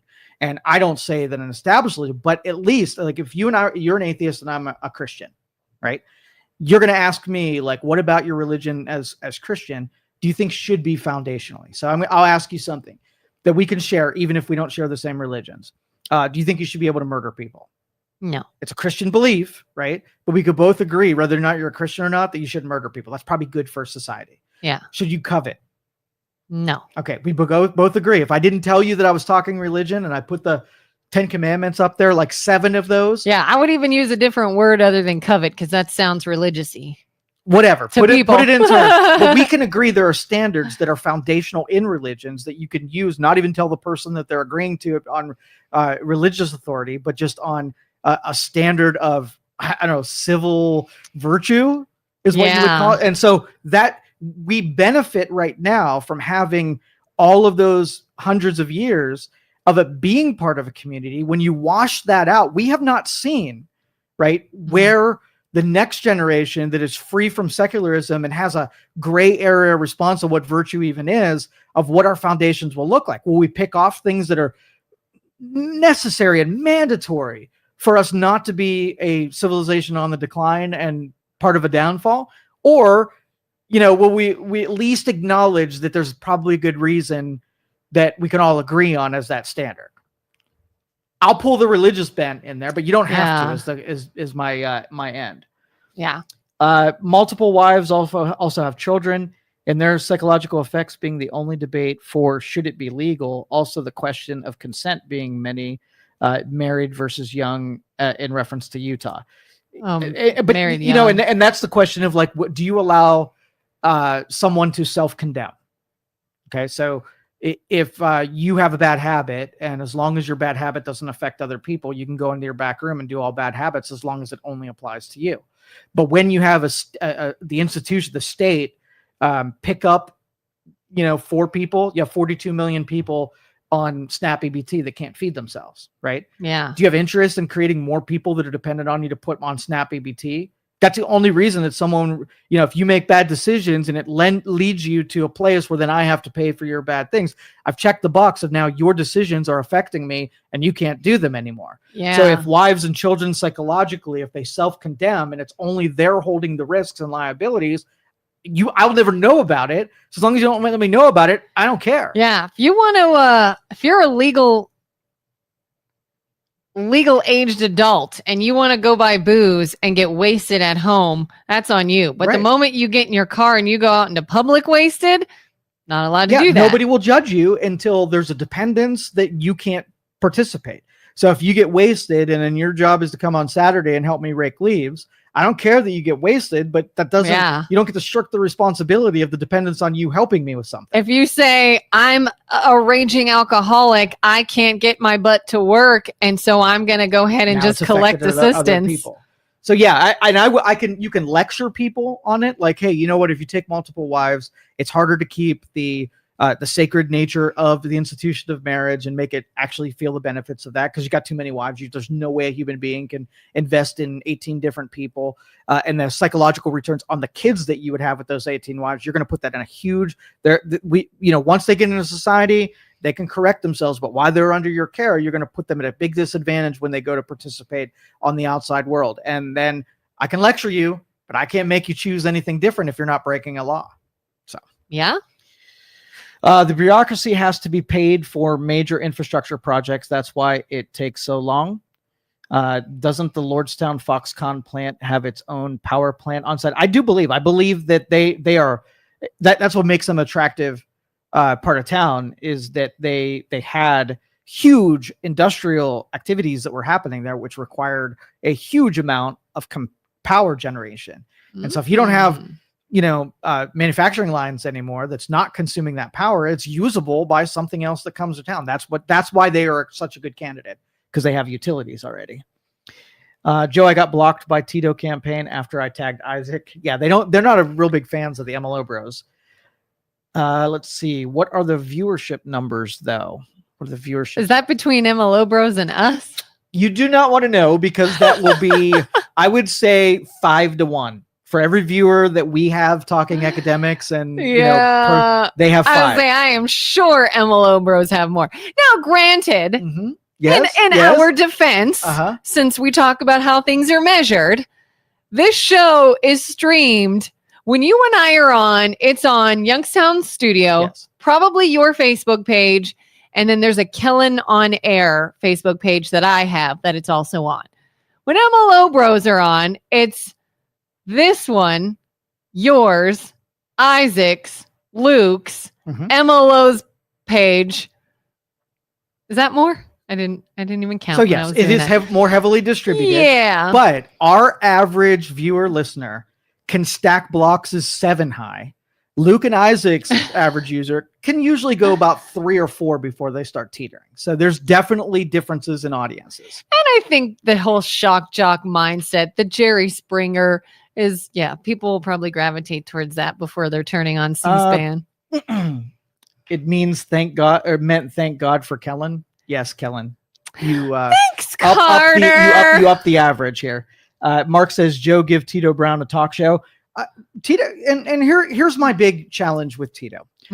the first week he was in office, I stopped down to City Hall and I said, Tito, listen, we got a studio downtown and I want to make sure that you can communicate with your constituents. Why don't you come down, visit on a regular basis? We'll talk about the good things that you're planning on doing. We can have a megaphone for whatever the city's doing. So everybody can not only know you're doing it, but they can feel good about that stuff is being done. You said this to him?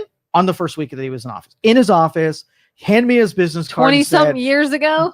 Joe, I'm in. Right? Yeah. And how many times do you think that he has been in this office? Twice. All right. Both of them when he was campaigning, and me directly, he's never agreed to talk him and I one-on-one. He has come down here after a third party negotiated it, and he showed up to have a debate or like a question and answer session. And that is I met him at a cigar bar one time and, gave him the same pitch. You got to come down and see me more often. We got to do some things together. Like the public is buying out of support, and you don't want to be on the downside of a campaign where nobody believes in you. The police will turn on you. Constituents will turn on you. It'll be bad for you. Why don't you come talk to me and we'll have a good, unbiased back and forth. Right. Yeah. And he never showed for that yet either. So yes, he has had more invites than any other politician in our area.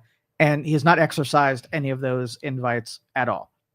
The most disappointing was when I put, and I don't remember what was going on, but maybe there's something bad happened in town. And I made him an offer before we went into the holiday season where they had a lot of events planned. I offered to produce and host and distribute marketing campaign for the city free of charge. I'm just going to help them push on all their events. All you got to do is come talk to me and give me the information. Crickets. So that's where I lost hope that it wasn't just that they didn't want to be inconvenienced by coming here. It's they must hate me, and I could say I want to give you $1 million and they would turn up their nose from it. It's got to be that. So yes, no time soon is he going to come down here, I'm sure. We appreciate the show. Guess the morning coffee and a workout. Go have fun. Seize the day. Yeah. Brian says the motorsport industry and starting to heavily rely on metallized 3D printing for actual low production parts. The materials available, what does that say? Inconel, etc. for the type of low quantity production is insane. It's beautiful. I have a motorhome, and when shit breaks, 3D printer can just make me another one, and I don't have to go out and try to find the part. That's crazy. It's amazing. I didn't even know you could do that. Freaking amazing. That is amazing. And if you're in motorsports and you're like, hey, I have a theory for a new angle on my spoiler, and nobody makes one of these. So I either have to go find somebody to fabricate a spoiler that I'm having in mind, or I could just print one out on my own, test it, put it in the wind tunnel, take it on the track, and it ends up working out. Then I've essentially manufactured my own performance part, right? And all it took was the time to do it. Yeah. It costs next to nothing. And they can print in ceramic, metals, plastics. Like there aren't many materials that are just unprintable at this point. See, and that's so cool. Like, I'm glad I know that now, because I have seen people, there's someone I know that like they go to local fairs and fall fests and they say, here are my little 3D printed tchotchkes, like keychains and maybe a little cute statue or home decor. And I'm like, oh, that's nice. I'm not buying any. I don't need that. Okay. But that to be like, here's a part that is needed. Let me go ahead and make it right now. Like that's crazy. That's awesome. But it takes a couple of things. Like if you wanted, what would you have to do in order, let's just say you use your car and you get in your car and you pull your seatbelt down and there's a little guide, a little plastic thing that's up that guides your seatbelt across your belt and it breaks, right? Now you got a plastic piece. Now, normally, what would you go do? Take it to the dealership, say this thing broke, and they'd order you a part and it costs $70 and you put it in there. Spend a buttload of time and money. Let's just say you can't do that. Now, what would you do if you had a 3D printer in your den? What would you do? Well, I don't know how they work, but I'm guessing you can go make one. Okay. So what's done is you take the original part and they have a wand, a 3D printing wand, right? And like a magic wand? A magic wand.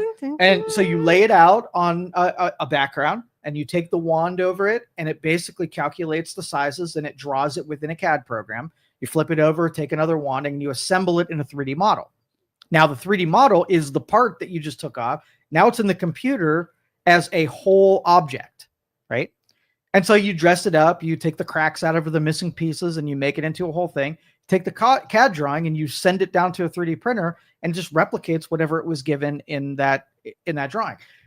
But even better, there is a whole library of things that if I did that little piece, I could put it into a library that's open for anybody to download.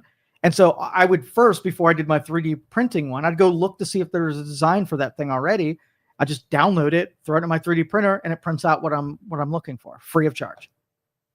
Is the person who invented this or the people who developed this, are they like billionaires? Are they like going to be just like, oh my God, what did you do to make your billions? 3D printing companies? I invented 3D printing. But most of these technologies, we can give credit to nerdy open source people.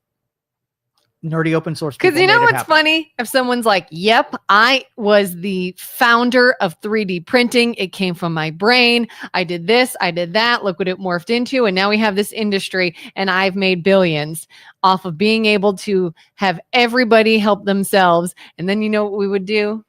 Well, we better tax them and make sure they give their money away, because why are they a billionaire? Yeah, open source is way better because it distributes all of that over tons of smart people rather than just one person who could decide they're not going to develop it any further. We're going to tax them out of existence. They could be assailed from taxation if it were just one. But open source is always better. Interesting.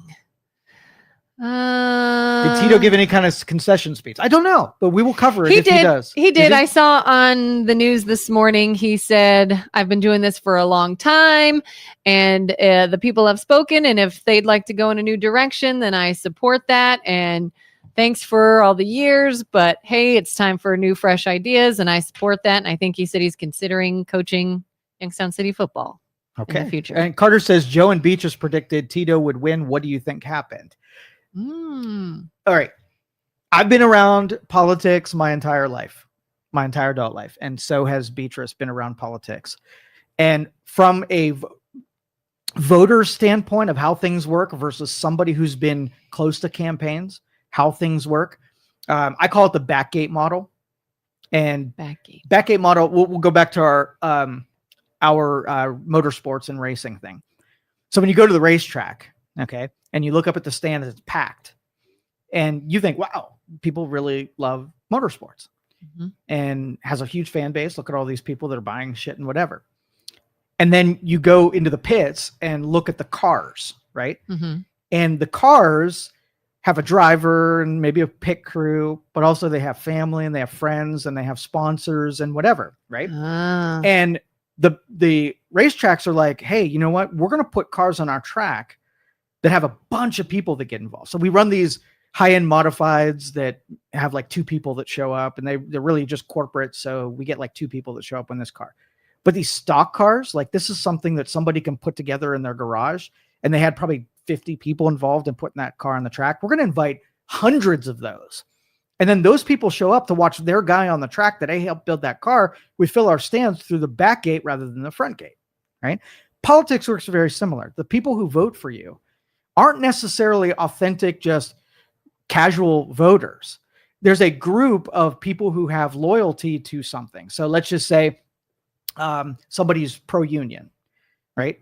And then so the union writes out an email that says, hey, we got a union candidate here. Everybody that's in this union, stay loyal to this dude and go vote for them. That wasn't a casual voter. That was a backgate voter that was part of their institution. So you compare the years that Tito's been in office, the number of groups that will just vote for him no matter what, versus Derek, who had no institutional anything. He didn't have a party representing him. He didn't have unions. He didn't have a pro group anywhere. He had to win on all casual voters versus Tito's institutional backgate voters. And I thought that Tito was going to have an advantage. And Derek's surprised, and I'm happy that he did, but I think that's I'm very surprised that the institutional voters did not come out. The police and the fire department, and all of his administration, all of his friends didn't crush what Derek was authentically able to get to show up. Why do you think that they didn't? Because I think, the police department, where they were just demotivated by the administration.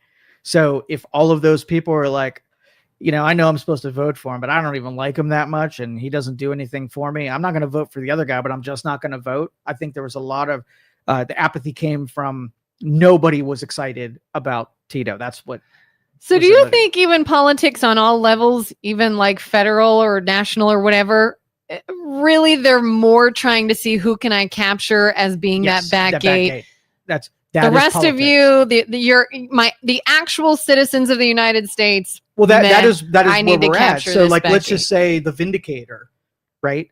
It used to be that if you got a newspaper to endorse you, then the readership sees that the paper did.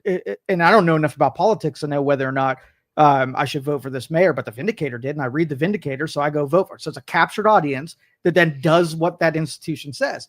Yeah. Well, the Vindicator, nobody reads it anymore, right? And so just because they endorse it did not translate to people who mindlessly zombify, went in there and pulled the lever for Tito. I call it zombie. But you have everything from unions to the Black caucuses to Women League of Voters, all of these institutions that when they endorse, that used to mean something.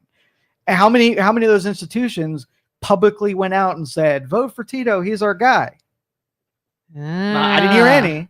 It is interesting. I recently saw on Facebook a video of Ed O'Neill. Remember Ed O'Neill? He's an actor, married with children and Modern Family and all that. I can't remember what her name was, but he endorsed somebody locally. Because as most people know, or maybe they don't, Ed O'Neill is from Youngstown. Yeah. And I just found it interesting. And I like Ed O'Neill. I'm a fan. I like his shows. I don't feel one way or another about him.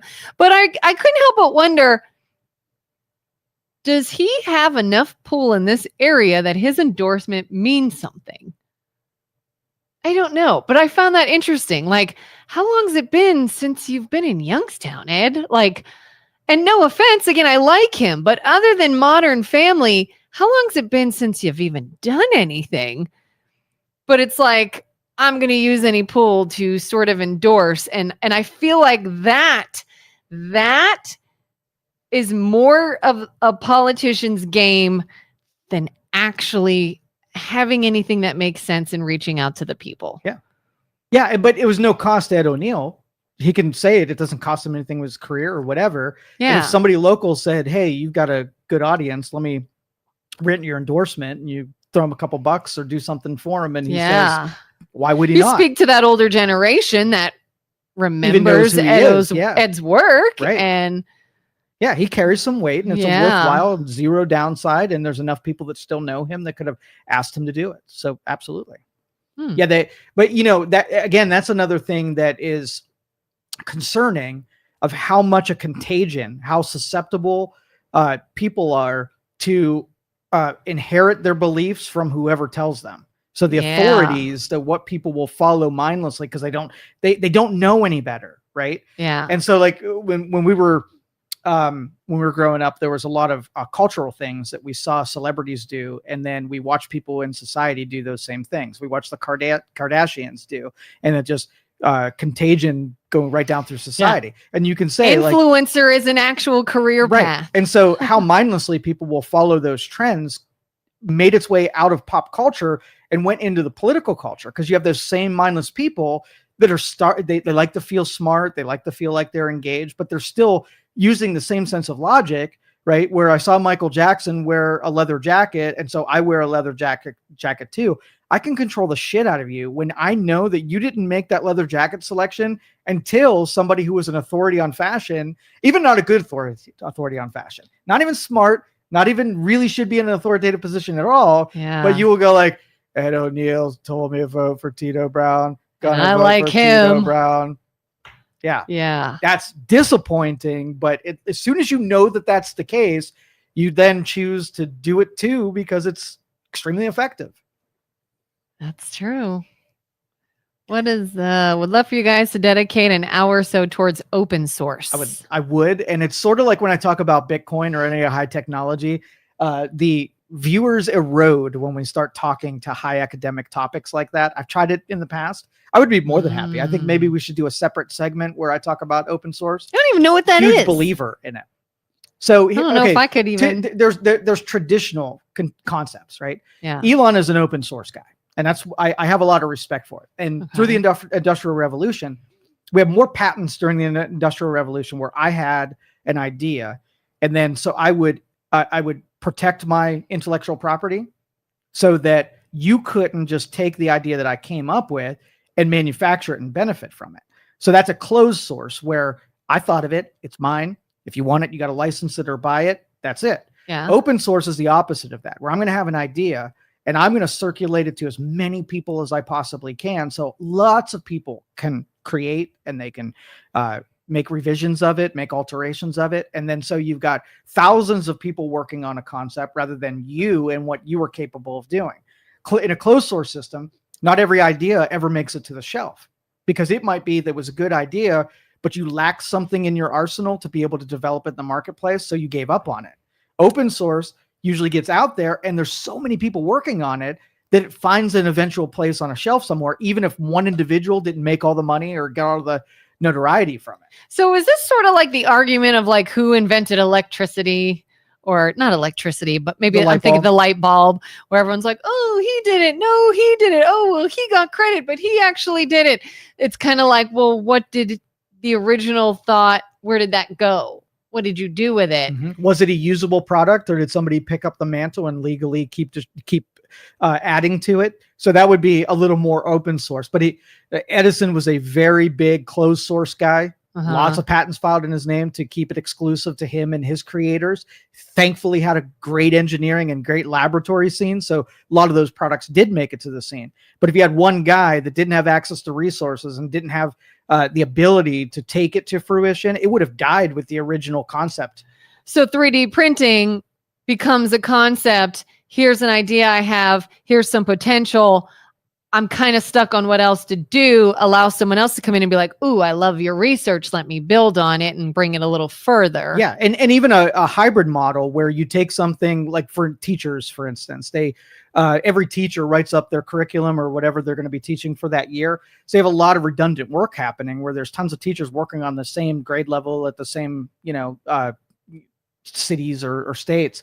And so what they do is they collaborate, where someone will write something, they'll put it up into an open source program where somebody else can use their curriculum, and they pay $1 for it, right? So it's a hybrid where it's not oppressively priced, where, if I'm a teacher and I wrote it up and I can make $10 on it, it makes me want to do it again. So it gives you a little incentive that you got paid back for something you designed, without it being like, I didn't keep it closed where you couldn't use it and protect it so that you could. Kind of like using like stock images, or, when you have that software where it's like, I didn't create this piece. Yeah. Somebody else did, and I'm allowed to use it. Exactly. Stops the redundancy from happening and makes it a low barrier of licensing for using it. Open source is usually free reign. Somebody puts software together that they designed on the weekend, they put it out there, and it is free to use by anyone as long as the original code, like there's still standards that you can't hijack it and make a paid product out of it. It has to stay an open source product, but it was designed to be an open source. OpenAI was that. So I take that back. OpenAI was developed as a nonprofit. So they were going to do AI design with, what's his name? What's the OpenAI? Ross? No, not Ross Albert. Anyway, anyway, so Elon kicked in a bunch of money, like $50 million or something for OpenAI. And then they decided at a certain point to go commercialized version of it. So they went from nonprofit, where they got all their funding, and then switched over and designed products that were for sale. So open source has the ability for someone to break. Sam Altman. There we go. Thank you. They broke the sort of like the honor system, the code of honor, that you wouldn't take an open source thing that a ton of people participated in only because you weren't going to charge for it somewhere down the road, and then they hijack it and make it into a paid product, and they ruin that whole concept. Figures. Mm-hmm. There was a question up a little further. I didn't know. Somebody wanted, please do a segment for Pure Gold Salem. Help us bring justice to these horses. Do you know what that is? Yeah, I believe there was a stable that did a lot of housing for other people's ponies. I call them ponies because I'm flippant. Ponies. So if you didn't have your own stable, you can rent their stable and have them feed and, put them out to pasture and all that kind of stuff. Uh-huh. Well, there was some death that happened where I think 3 horses were died, and they I don't know the full story, but it would be worthwhile deal because there's some shenanigans that were happening at this place where horses were allowed to do die. some investigative reporting. Yeah. I don't know enough about it to do a whole segment on it, but we'll print some articles. Send Isaac. He'll probably run there, like physically. Physically run. All right. So Mamdani wins. New York's on a trail of devastation for sure. What else is happening in the news that we haven't thought of or talked? Oh, the 50%. The government shutdown November 1st. You had EBT and SNAP that was supposed to go out. States have tried to organize some kind of distribution, and I believe that the USDA emergency fund is going to be used, but they're going to cut the benefits in half down to 50%. So if you got $1,000 check, you're going to get a $500 check. So it's a little bit better than having nothing, but it's not the full benefit rate. I think I calculated it as being like 19 days worth of benefits could be paid out of the emergency. This extends it now to a month and a half before that's exhausted. But they really need to figure out why there are so many damn people on this program, figure out the real cause of it. Because if you told me if we would say, hey, we got 43 million and that's too much, let's get it down to 20 million, get some of these people who could be in the marketplace, get them into the marketplace and reserve that benefit for people who actually need it instead of it being corrupted and exploited. Do we know when the government finally opens back up again and things get going, everybody that didn't get these SNAP benefits, do they get like some sort of almost like the equivalent of back pay or back what are they going to get, like if it's 2 months, like 2 months worth, or does it just start again? I don't know. Because that would be really interesting. Because us as taxpayers, we are paying into a system, so it's still taken out of our check, which means the money that's allocated still goes there. When it reopens, that should just flood those benefits back out. That's the biggest irk is when I hear that people are like, if we're not doing anything, what is our tax money going to? Why do we still pay taxes for nothing? Why do we still go to work without a paycheck, but they don't? Why do we? And like, it's so funny. My daughter this morning asked us, we were watching the news and she's like, is the government still shut down and why? Why is it shut down? And I was like, oh, here we go.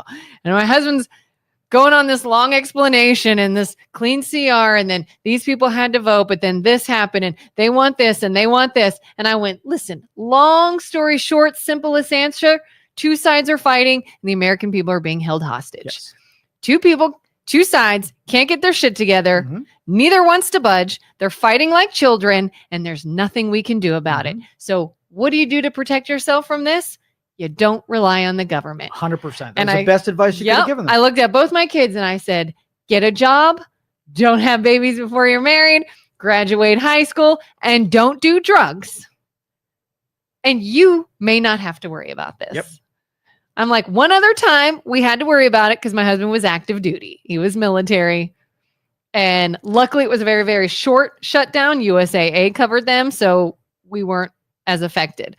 I said, but other than people working in jobs like that, don't give them responsibility. I said, you work hard and then you let other people that truly need it, elderly, disabled, whatever, have it. You don't need it. Glad Angry Joe has calmed down and is almost back to normal. Attitude Joe. Kelin was almost scared of Mad Joe right off the bat. I gave her fair warning when she came in here. I said, I'm pissed off. That's where I was like, I'm just going to smile and we're just going to sit here and I'm not going to add fuel to the fire. And then it still became my fault. I'm just. Jerry, did you hear him say it was my fault? Everybody needs to vent sometimes, and I got to vent. I hear that. Out of their system. I do. I need to vent sometimes. We all need to vent sometimes. Right, that was mine. Or else you just explode in murderous rage, and then that's not good. No, nobody got murdered. I got it all out. Yeah. So anyway, getting people off of the systems that are obviously not dependable enough to have people that are in, that have consequences if they don't get their benefits. Let's not put them on government rolls. If you have the ability to pull that rug out from underneath them, let's not do it. But churches have done an amazing job at standing in. I'm very proud of our churches. And I've actually been sort of making a mental note. Like I have seen churches are saying we're ready, willing, and able. VFW, we're ready, willing, and able. Saw on the news, there's a company called Thrive something. I'm sorry, I forget their name. Handing out hot meals. Like, there are resources, which is why when you hear all this stuff about now crime's going to go through the roof and people are planning on stealing, either one, that's rage bait, which is despicable in and of itself, or two, that shows exactly who is scamming the system, who doesn't actually need it. Because real people that are of sound mind know there are resources to help in the interim and take advantage of that. People that say, screw all these actual legitimate legal ways to get help, I'm going straight to running in and grabbing and stealing and renting out, you're probably the ones abusing the system. So just to be very clear, and we've heard the pushback on this topic, and I'm going to let you respond to it, and just tell me what I want to hear. Okay. Tell me what I want to hear. Okay. So, Kelin, that is privilege. And I hope one day you're on a system and you can see what it's really like to need help. And you would not be talking so ill about people when all they need is help. I hope you're there one day. I'm trying to think, what do you want to hear? I take that off the table. I was like, wait a minute. Give me your response. That my honest response? Yes. Have been in the situation. Okay. Know people in the situation. Have experience with the situation. I can still not like the situation and think people can set themselves up to not be there. Okay. So your empathy for people who legitimately need help, right? Yeah. Is there an extent where if you took a group of 43 million people that were receiving help, you would have to argue with me that all 43 million of those people literally in such dire circumstances that they had no hand in anything that led them into that circumstances. So if I said, they used to have Meals on Wheels. Do you remember that as a kid? I remember the name. Yeah. So you can subscribe. There was an entity, I think it was church oriented. And if you lost your job or you were laid off or whatever, they would come to your house and they'd have hot cooked meals and they would give you a meal. That existed, right? Uh-huh.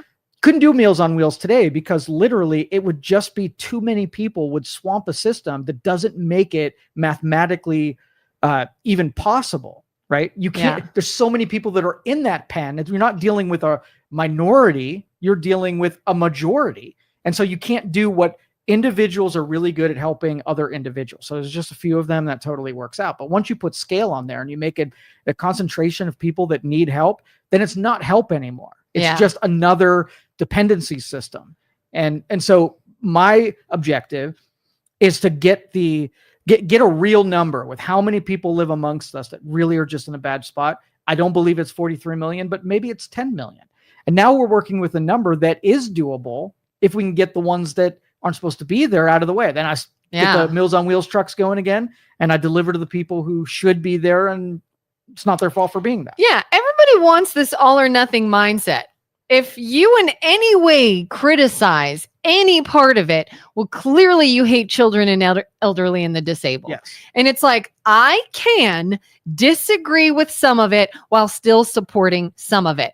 And the same people that are like, oh, well, you shouldn't cut anything, you shouldn't judge them, you shouldn't this and that, then you go out and help them. Have you left your house and gone to deliver resources you paid for somebody and watch them waste it and watch them take it knowing they did? You rather you spend your time and your money on somebody who actually does need it? Because until you're going to go out and knowingly and purposely take money out of your pocket and hand it to someone that you know doesn't actually need it, then shut up. Yeah. Because you can still want to help people and you can still not want to let others abuse it and take it from those who really need the help. Yeah, and my talk takes the middle segment of people that have been told that they're victims. They might not even know that they have a hand in it. They just might believe what they're being told. So if I add some shame and some judgment and some bullying on there, I might snap you out and give you just enough accountability and information so you don't have to be there anymore. So if you don't want to be there, if it's not a safe place to be, I might be your rescuer. And all you got to do is take a little bit of my snide remarks and harsh language and snap to it and get into a system that's way better than dependence. Yeah. I have been in a situation where I have been fortunate enough to go out and help those who really need it and give. I have also been in a situation that I went out with the intention to help someone who really needed it, and I saw they actually didn't. And I decided my time and resources would better serve this group than that group. But this all or nothing mindset is, what a jerk, you're saying you shouldn't help anyone. And I'm like, not at all. Not at all what we said. Yep. All right, we're out of here for today. We'll catch you guys tomorrow. Have a good one. Bye. Thank you for listening to this show on Youngstown Studio. This is original Youngstown content. Feel free to share our videos and tell your friends about us. Don't forget to subscribe to our YouTube channel and follow us